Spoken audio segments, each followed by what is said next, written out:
SwePass Work Package 8. What we are trying to do is, or what we are doing, actually not trying anymore, but we're doing it, is to take two example products, one mobile phone and one the baby walker from Micki, and try to build that in, digitalize the information through both the development process, but also into the supply chain, and treat that data in a good way in a system with system support. And we're using ARAS down to the left as the product lifecycle management tool to get the data and manage the data in.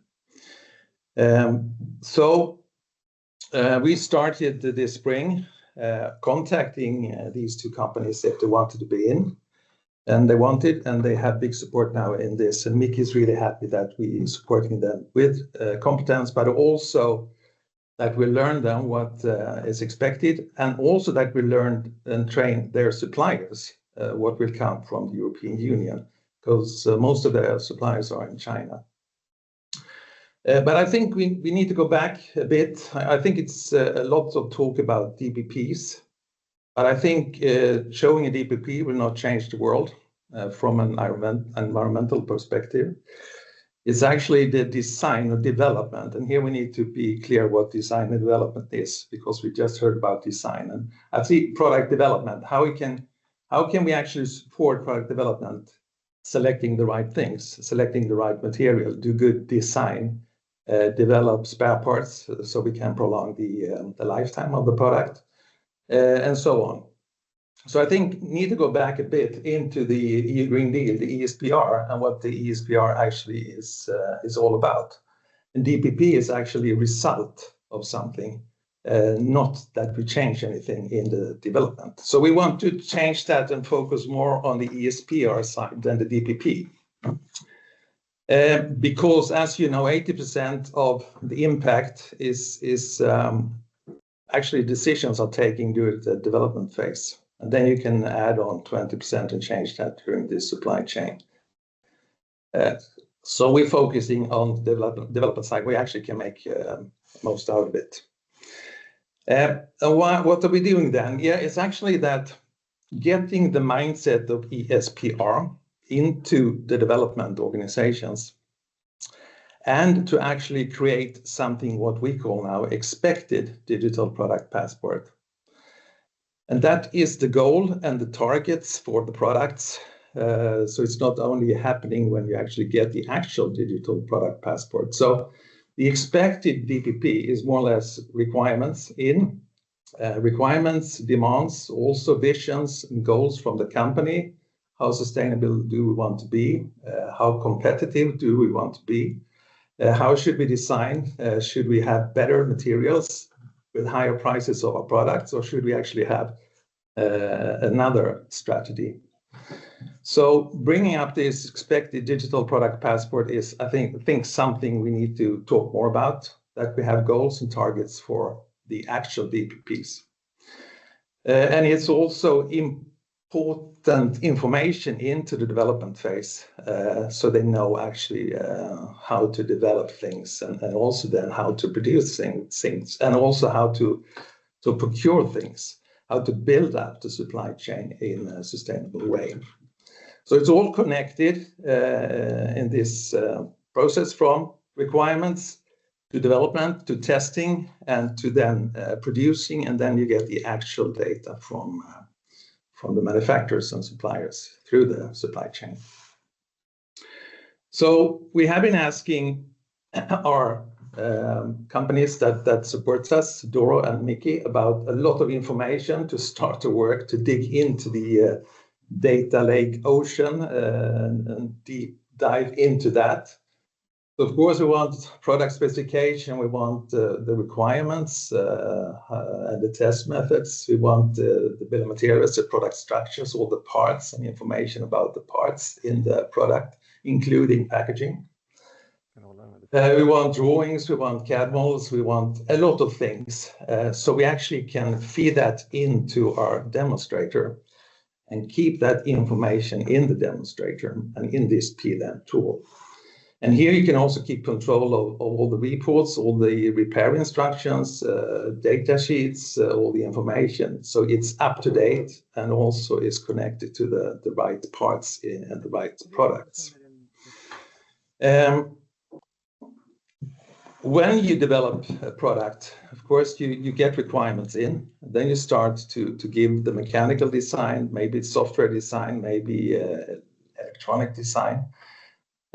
Targets to start development. Then you start, of course, with your parts and the assembly levels, and in the end, you get the packaged baby walker at the top level here. But you also need to include, okay, what factories do we use? And if we go down into the structure, you get down to each screws and bolts and hinges, whatever it can be. And also then you come into the material. This is the sheet metal, where is the smelter of that? And then you have steel, and where is the mine for that steel? So you can go all the way down to the raw material in the supply chain. So the development is, of course, something you do.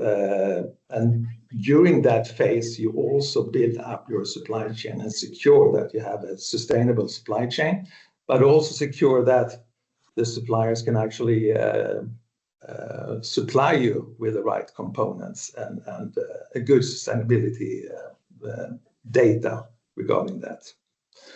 So it's all connected here, and that's what we're trying to do in our work here. Get the development phase in. Now, when you come into the baby walker from Micki, we are still waiting for the regulation of the toy safety. There is a proposal from July 2023, and there were things happening this summer, but it's not yet released to the toy makers or the manufacturers or suppliers. So we're still waiting for this, but we guess what we need so far, and when this comes, we know more about what data we need to manage in the chain here. If we go into Micki, some of you have seen this before, but I think it's important to repeat. To the left, you have the assembly instructions which you give the consumers in the package. To the right, we asked for drawings, we asked for information regarding the baby walker. And Micki has the supplier manufacturer in China, and then we got the information in Chinese. So this is also something I think is really important to Swedish small and medium-sized companies to take ownership of the information, to have it in English at least, and also to manage it in Sweden maybe. So that is one message, and we see that not only in small companies but also in big companies that you actually outsource the information management to Asia as well. And I think you need to take that ownership back to your own company to keep track of it. Then we also get the components, and we get the material for the components, and we got some more data regarding the components and also the packaging. What we're trying to do now is to contact the different stakeholders in the supply chain to get more information. So through Micki, we have asked the suppliers, the manufacturer, to give their information about their suppliers and suppliers in different tiers here to get the information down to the raw material. And then we need data about the raw material as well. And then we add data about the components. And when we also have the addresses of the suppliers, we can also track and logistic things and see how that will affect the sustainability for each part, because there is a lot of transport here and logistics in this as well.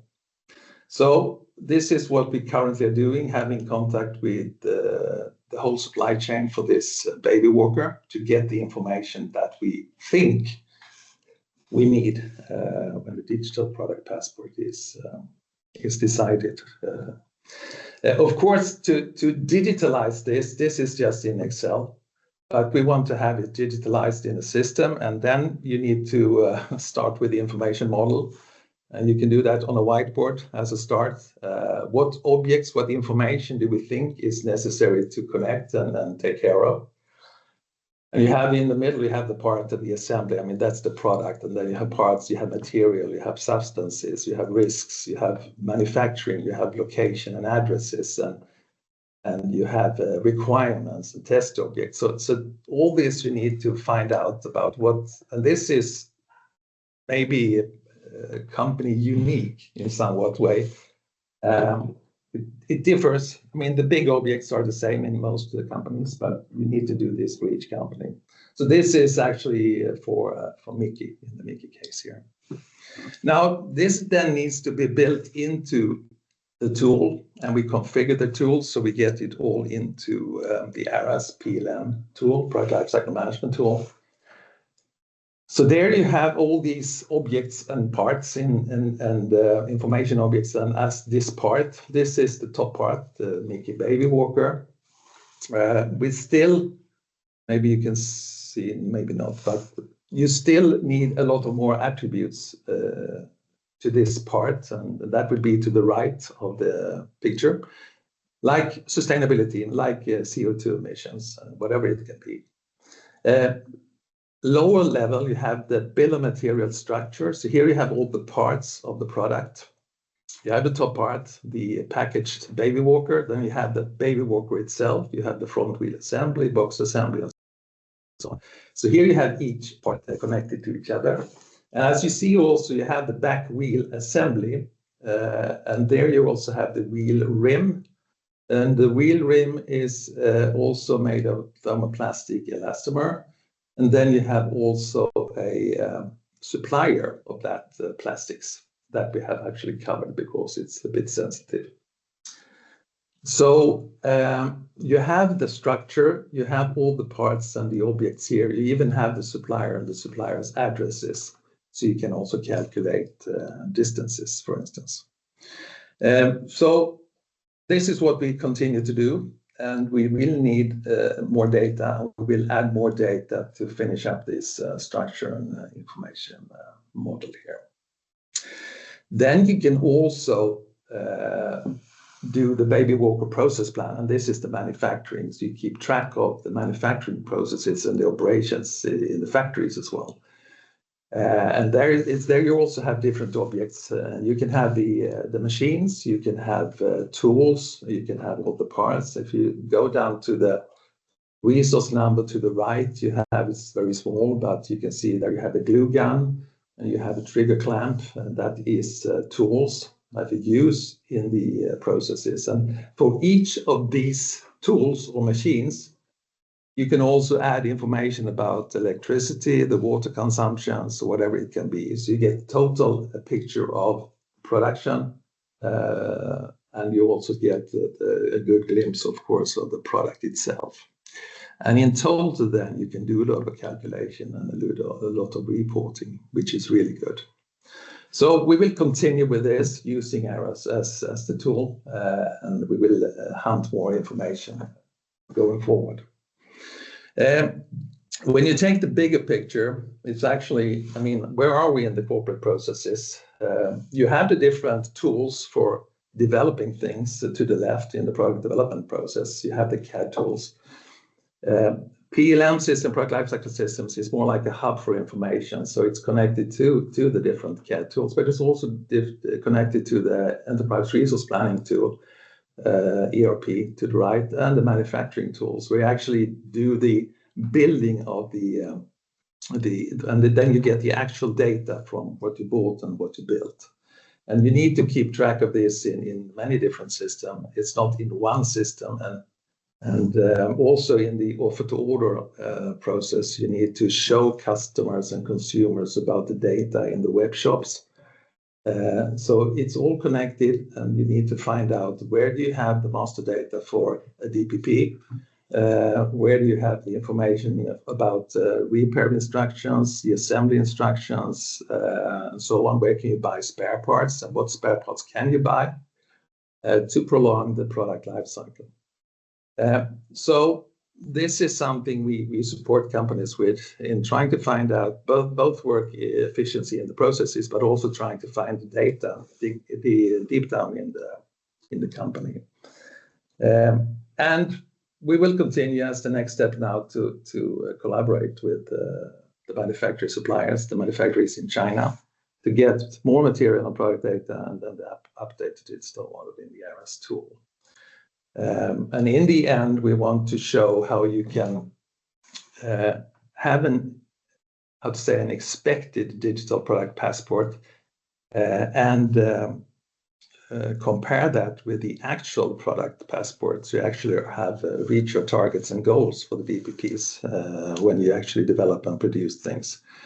And then, of course, change maybe the processes within your development organizations to be more and actually develop better and more sustainable products in the future. You need to be better and better to be competitive.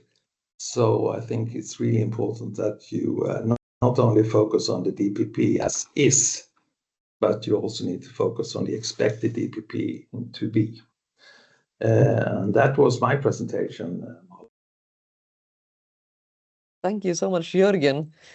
Of course, one reflection now, I was just about to ask, like, how ready are the systems that companies use these days?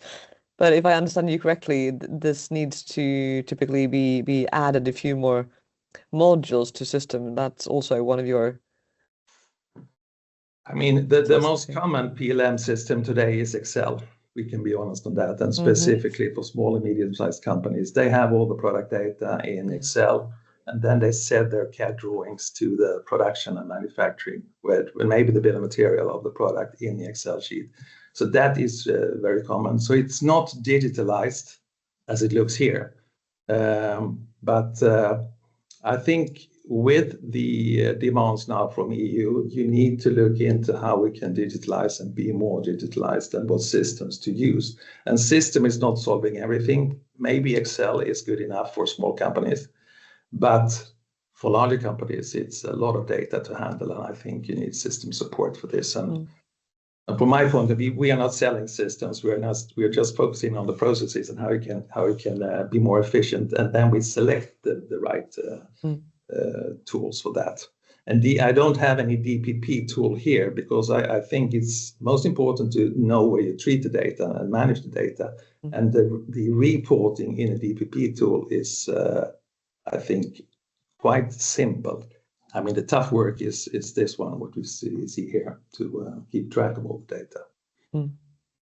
Because one of the big questions when we met the furniture stakeholders earlier this week was like, what kind of support can really small, like micro companies get to get this in place, to not be put out of business? I think that's a question that we can develop also going further, because I think also when discussing with Tillväxtverket, I think they would be happy about any kind of advice from our side on what kind of support would be needed. Because obviously it's a difficult thing if you're a one-person company to grasp this. I mean, the thing here is that most companies, one of the first systems they buy is an ERP system because it handles all the financial transactions like orders and invoices and so on. So most companies have some kind of an ERP system. And the ERP system is sometimes also having the structure for the product structure because it's also where you procure things. So you get a lot of data into ERP, and ERP is an important tool also going forward for sustainability data. But it's not the tool for that. And I think you need to look into how you can get this chain of information, because it's more or less like what are the targets and what do you get back and how do you get it back and what system support do you need for that. And ERP might be one system for that, of course. But the Excel, I think, I mean, that is unique for each company, but I don't think we need to scare people that you have to have a PLM system. You have to have somewhat treating your product data in a good way, and it might be in Excel for small and medium-sized companies, until it gets too complex with many variants and many parts and many suppliers and whatever. We need a separate activity on that one. Well, see, thank you so much, Jörgen.